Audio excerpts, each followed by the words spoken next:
पायल शुक्ला, आप सभी का स्वागत है न्यूज डंका हिंदी में। कांग्रेस नेता सत्यजीत तांबे ने कांग्रेस छोड़कर नासिक स्नातक निर्वाचन क्षेत्र के चुनाव में निर्दलीय नामांकन पत्र दाखिल किया।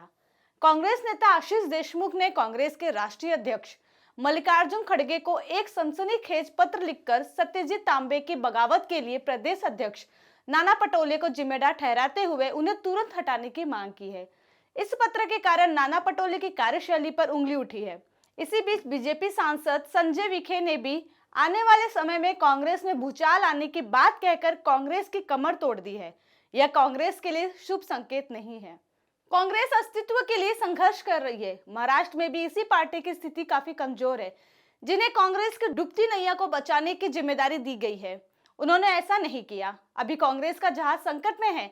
इतने वर्षों तक सत्ता का सुख भोगने वाली कांग्रेस ने कभी सपने में भी नहीं सोचा होगा कि एक दिन उनके ऊपर ऐसा सितम ढाएगा। ठीक उसी तरह जैसे उस समय एक गलत धारणा थी कि टाइटैनिक कभी नहीं डूबेगा, लेकिन यह विशालकाय जहाज अपनी पहली यात्रा में ही डूब गया। कांग्रेस भी अब उसी स्थिति में है। महाराष्ट्र में कांग्रेस के पतन के बाद नाना पटोले को महाराष्ट्र प्रदेश कांग्रेस के अध्यक्ष का पद सौंपा गया था, लेकिन उन्होंने फैसला किया कि वह विश्वास पूरी तरह झूठ है। फिलहाल ऐसी तस्वीर है कि पार्टी में बगावत होने वाली है। कहा जा रहा है कि कांग्रेस कार्यकर्ता और नेता नाना पटोले के काम करने के तरीके से लोग खपा है। हालांकि आज नहीं तो कल इसका भांडाफोड़ होने ही वाला था। इसकी शुरुआत सत्यजीत तांबे के विद्रोह से हो चुकी है। सत्यजीत तांबे ने उसके खिलाफ एक स्वतंत्र याचिका दायर की और कांग्रेस को शर्मसार किया। कहा जाता है कि इसके लिए पूरी तरह से नाना पटोले ही जिम्मेदार है। सत्यजीत तांबे ने यह कदम उठाते हुए कांग्रेस को अलविदा कहने का भी संकेत दे दिया। तांबे ने अपने ट्विटर और फेसबुक अकाउंट से कांग्रेस का नाम डिलीट कर दिया है। इसका मतलब यह है कि सत्यजीत तांबे कांग्रेस के समर्थन के बिना स्नातक चुनाव लड़ेंगे। नासिक में जो हो रहा है वो पहली बार नहीं है।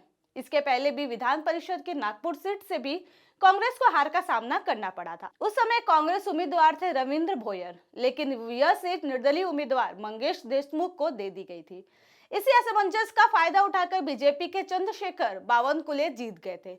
विदर्भ को कांग्रेस का गढ़ माना जाता है। हालांकि इसकी आलोचना हुई। कहा गया है कि प्रदेश अध्यक्ष की कार्यशैली की वजह से यह गढ़ कांग्रेस के हाथ से निकल चुका है। वहीं विधान परिषद चुनाव में भी गहमागहमी देखने को मिल रही है। कांग्रेस ने चंद्रकांत हंडोरे को प्रथम वरीयता का आदेश दिया था, यानी इस चुनाव में उनकी जीत तय मानी जा रही थी। लेकिन यह साफ हो गया कि विधायकों ने वोटिंग में इस आदेश का पालन नहीं किया। साथ ही हंडोरे को दूसरी पसंद के वोट भी नहीं मिले। यह चुनाव परिणाम के बाद स्पष्ट हो गया और वह हार गए। जय पराजय के लिए कांग्रेस प्रत्याशियों के बीच होड़ की तस्वीर थी। वहीं बीजेपी ने अपने अतिरिक्त उम्मीदवार को जीत दिलाई थी। शिंदे फडणवीस सरकार बनने के बाद बहुमत परीक्षण के दौरान एकता अहम थी, लेकिन इस बहुमत परीक्षण से कांग्रेस के 10 विधायक अनुपस्थित रहे। सदन के दरवाजे बंद होने के कारण कांग्रेस और राष्ट्रीय कांग्रेस पार्टी के विधायक मतदान नहीं कर सके। देर होने के कारण उन्हें वोट देने के अधिकार से भी वंचित कर दिया गया। इसमें अशोक चौहान, विजय वडेट्टीवार, धीरज देशमुख, जीशान सिद्दीकी आदि शामिल थे, जो दरवाजा बंद होने का कारण बताते हुए अनुपस्थित रहे। ये नेता दिग्गज नेता है। इनकी आलोचना भी की गई कि अगर वे नहीं जानते कि दरवाजा कब बंद हो जाता है तो यह उनकी दुर्दशा है। इस मौके पर देवेंद्र फडणवीस ने कांग्रेस राष्ट्रवादियों के उन पर अदृश्य हाथों का भी शुक्रिया अदा किया, जो बहुमत प्रस्ताव पर मतदान से अनुपस्थित रहे। विलासराव देशमुख के पुत्र अमित देशमुख के भाजपा में शामिल होने की अफवाह थी, लेकिन अमित देशमुख ने इस मामले पर विराम लगाते हुए कहा कि चाहे तूफान ही क्यों ना आए, लेकिन लातूर का देशमुख वही रहेगा। वर्तमान में हो रही घटना से कांग्रेस के विधायक बेचैन हैं। आने वाले समय में कांग्रेस पार्टी में बड़ा राजनीतिक भूचाल आने वाला है। दरअसल सुजय विखे पाटिल ने बयान दिया है कि महाराष्ट्र की जनता इसे देखेगी। इसकी सबसे बड़ी वजह नाना पटोले माने या न माने, लेकिन आज पार्टी कार्यकर्ताओं में चिंता और घबराहट उनकी वजह से ही है। एक तरफ राहुल गांधी भारत जोड़ो के दौरे पर है, तो दूसरी तरफ उनकी पार्टी के नेता कांग्रेस छोड़ो की स्थिति में है। चुनाव नजदीक आने के साथ ही कांग्रेस छोड़ो अभियान भी जोर पकड़ सकता है, यानी सबका इशारा इस समय नाना पटोले पर है। नाना पटोले राहुल गांधी के नक्शे कदम पर चलते हैं और केवल आरएसएस और बीजेपी की आलोचना करते हैं, लेकिन इसमें कोई तर्क नहीं निकलता है। आरोप लगाया जा रहा है कि पार्टी संगठन को मजबूत करने के लिए विभिन्न दल कार्यकर्ताओं से मिलने, उनकी समस्याएं पूछने और समस्याओं का समाधान करने जैसी तमाम बातों पर नजर रखे हुए हैं। यह भी आरोप लगाया जा रहा है कि नाना पटोले प्रदेश अध्यक्ष के तौर पर अपने कार्यकर्ताओं को लेकर किसी तरह का कोई कार्यक्रम आयोजित नहीं कर पाए।